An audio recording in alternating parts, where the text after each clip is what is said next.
Well, hello once again. It's Sonia Barrett, and today's topic is when people walk away. Don't give yourself away.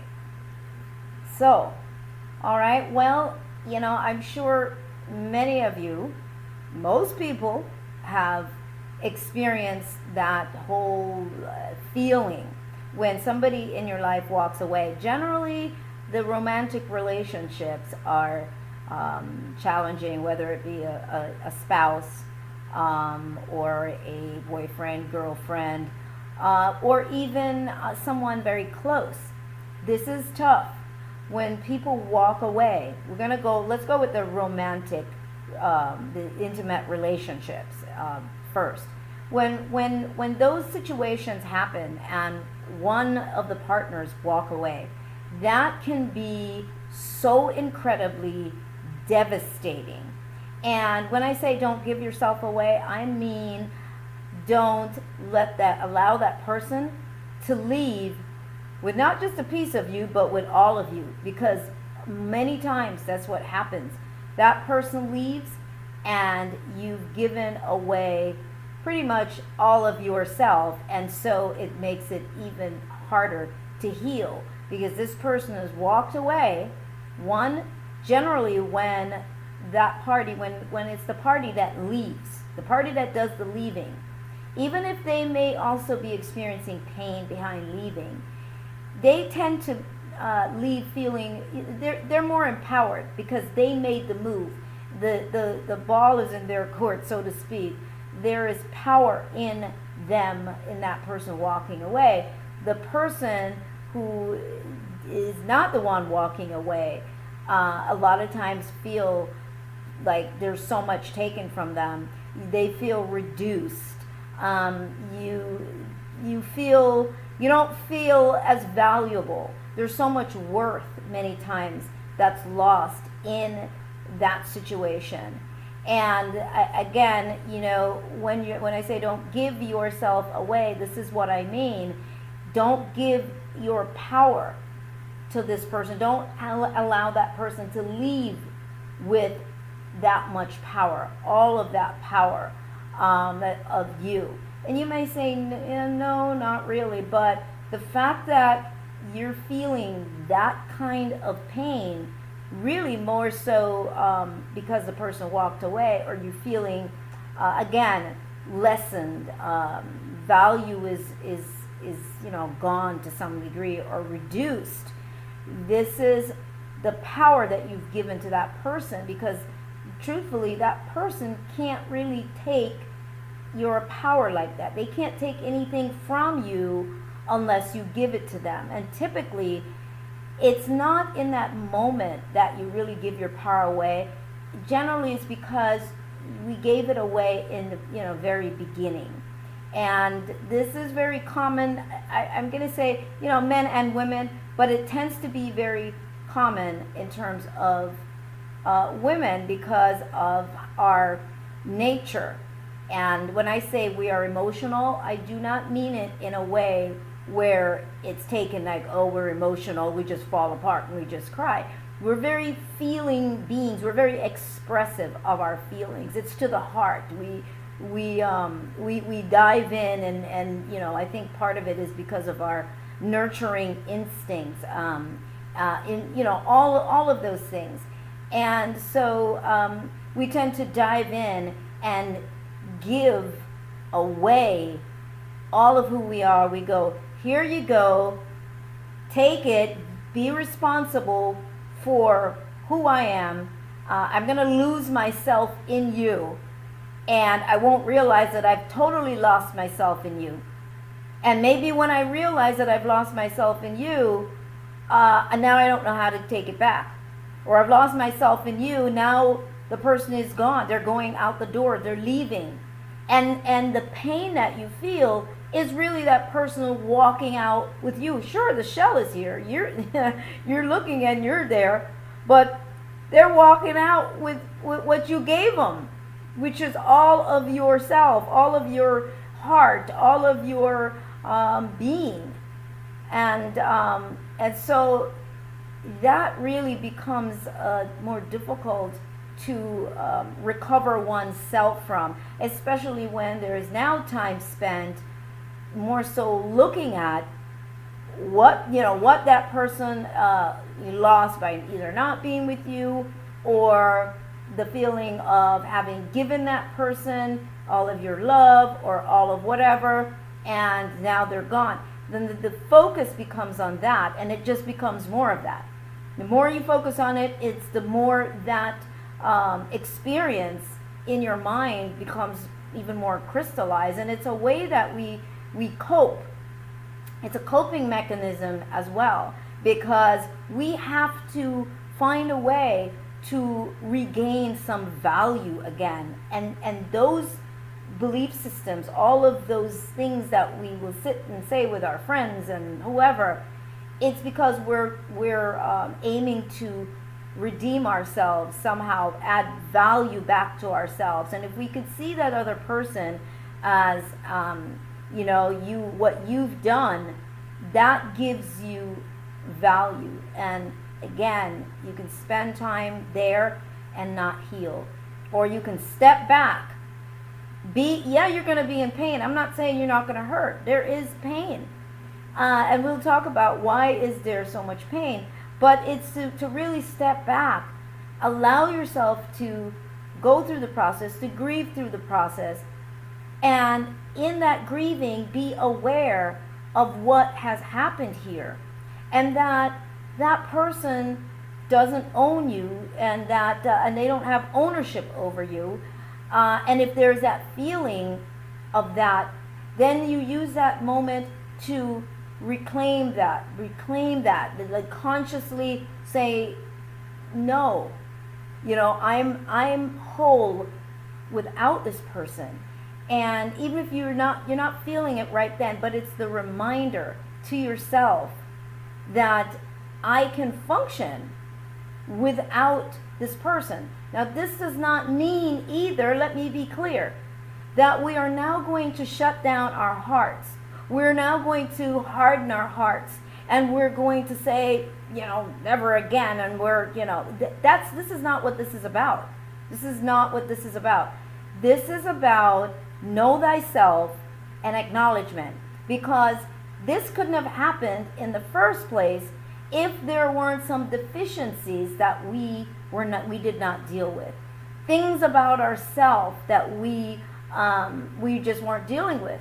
And so we tend to use relationships to sort of camouflage those things about ourselves. So we look for people who will give us or play into our story, or give us the kind of experiences and certain conditions and environment that we need to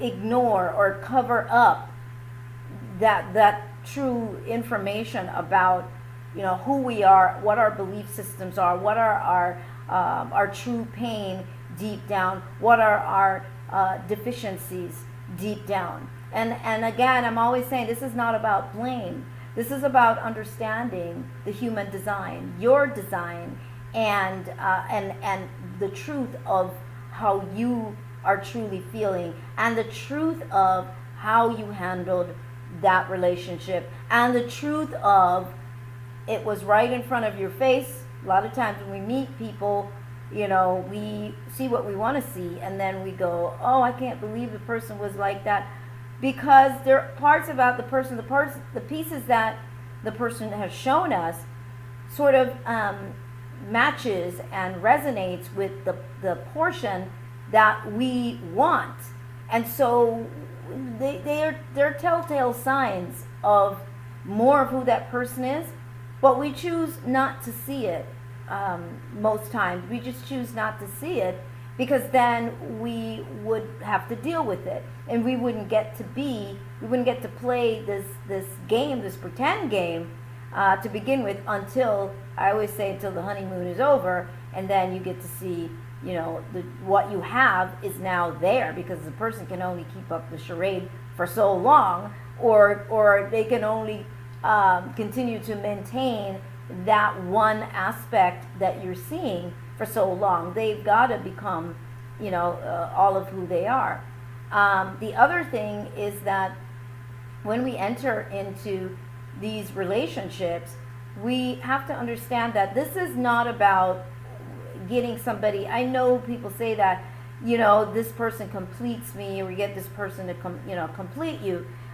This is really about being whole on your own. This is how we end up getting more balanced relationships many times, is when we find our own wholeness, and we're not looking for someone to complete us, or to basically complete us, to bring that other half, and we are not placing that kind of responsibility on someone else. Then it changes the story. It changes the kind of people, the kind of energy that is drawn to us. And that's something that you have to look at. And why do I know so much about a lot of this? Because I've lived a lot of those things where at one point in my life, I gave over all of who I am to someone in a way where you don't even remember exactly who you are. When it's all over and done with, now you have to spend time being reintroduced to yourself and rediscovering yourself. And that's why I also say this is where you give yourself the time you need to heal. A couple years, there's no rush. This is all about really taking the gift from the pain that you experience of that relationship, and maybe the relationship prior, especially if you have a pattern. Then there is time. It means it's time to really stop and see, why is this happening? Don't blame it on other people, but I'm so nice and I always do.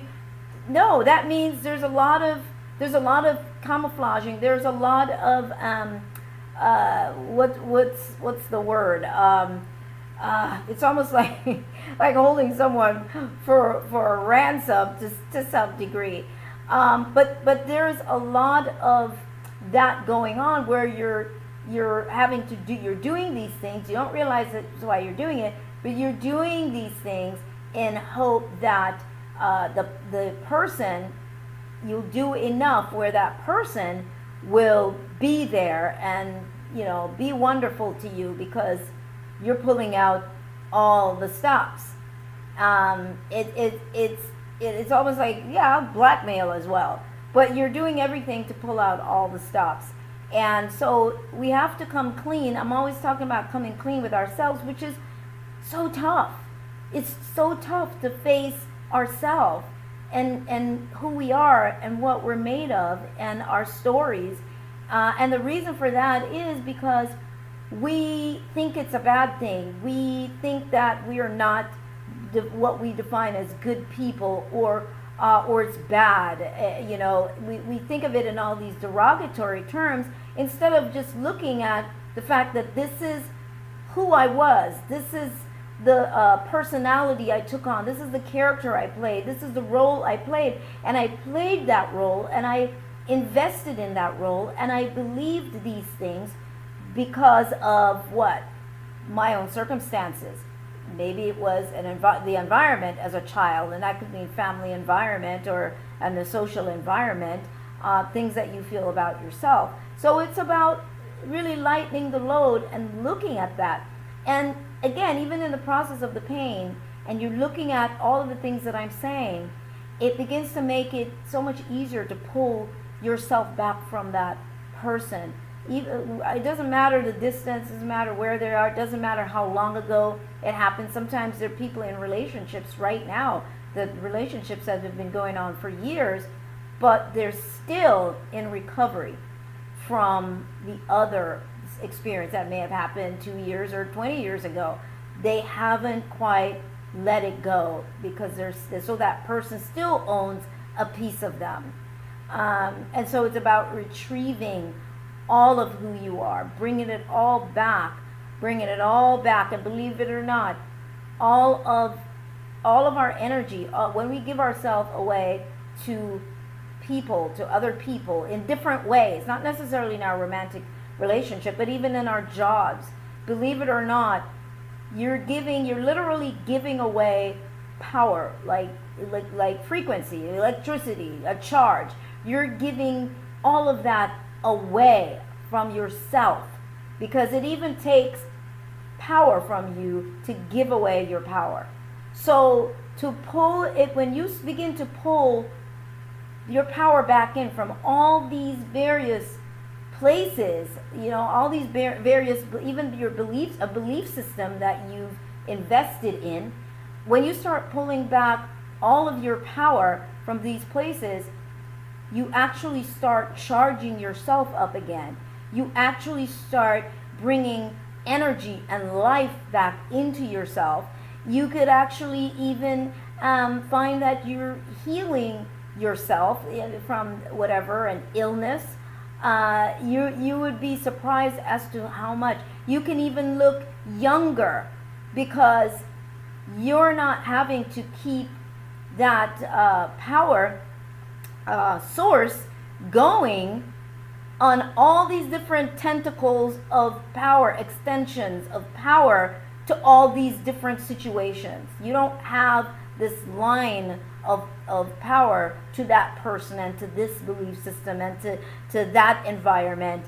That's a lot that's going out. No different than electricity, and the electricity bill is high. It's like, well, how many things do you have running at the same time that's draining the the energy, that's pulling all of that? And then sometimes when it gets on overload, something will shut off, in the house, depending on how many circuits you have. But it's interesting to really stop and to look at all of that. And I just thought it was a good idea to mention that when people walk away, I always say, let them. There's a reason why they're walking away. Sometimes the walking away is not permanent. Sometimes the walking away is simply to give you an opportunity. Everything is an opportunity, but an opportunity to reclaim yourself and to not focus so much on whether that person is changing or not changing, or what they're doing to you or not doing, or it could be even to allow you to live. Maybe your body is dying behind giving so much of who you are away to that individual or that circumstance. So I hope that this helps someone out there.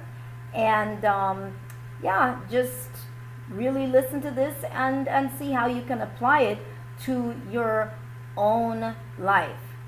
I also want to let you know that you can go to therealsoniabarrett.com. This is the 10-year anniversary of the holographic canvas, The Fusing of Mind and Matter. And if you're not on my mailing list, you would not have received this information. But there's a limited number of hard copies. It's a limited edition, revised edition, 2 new chapters added, and various things. And so there's a limited edition of hardcover copies that will be available. So you can go to therealsoniabarrett.com to find out more about that. And I think you can click on where it says Sonia's books. You will see anniversary edition and some really a really amazing t-shirt that goes along with that. And basically, by the time you see this, maybe it might be too late, but basically what I was offering is this: the first 25 people would that ordered the book would get a t-shirt, a copy of that well, not a copy, but a t-shirt, as you will see what a t-shirt looks like.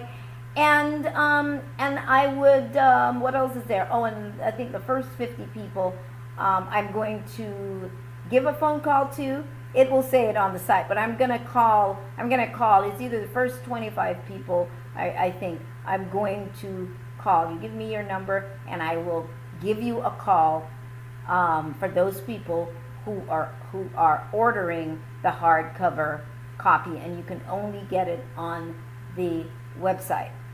And check out the website for, upcoming workshops and so on, and the retreat in Sedona next year. And I have another event also that's coming up in March of next year. I will be doing a 6-day workshop in Costa Rica at Rhythmia, and that's also on the website. So it's realsoniabarrett.com, and then check out thebusinessofdisease.com, the documentary as well. So I want to thank you so much, and I'm looking forward to the comments so that I can engage with you. And this is a great topic, so let's chat. All right, until next time, see you then.